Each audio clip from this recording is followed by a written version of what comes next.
Operacionalja aksion në qarkun Dibër, ndëshkime shkelcëve të kodit rrugor. Njësia operacionale për sigurin rrugore në varësi të drejtorisë së policisë rrugore u ndal këtë të njëjtën në qarkun Dibër. 10 drejtues mjetësh janë dëshkuar për shkelje të ndryshme të kodit rrugor. Aksioni u zhvillua në rrugën e Arbrit Bulqiz dhe në pigat e zeza të rrugëve të tjera nacionale ku ka patur aksidente së fundmi.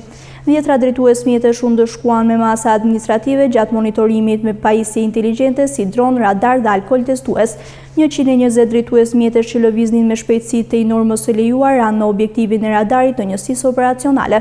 28 parakalime të gabuara u konstatuan me pajisje në dron, si dhe disa drejtues mjetësh kryesisht të transportit publik u testuan për përdorim alkoli.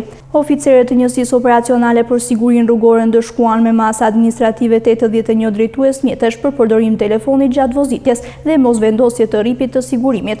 Njësia operacionale për sigurin rrugore do të vijojë aksionin në ndërqesimit të zbatimit të kodit rrugor, por edhe ndëshkimin e shkelcëve që përbëjnë rrezik për sigurinë rrugore në të gjithë vendin.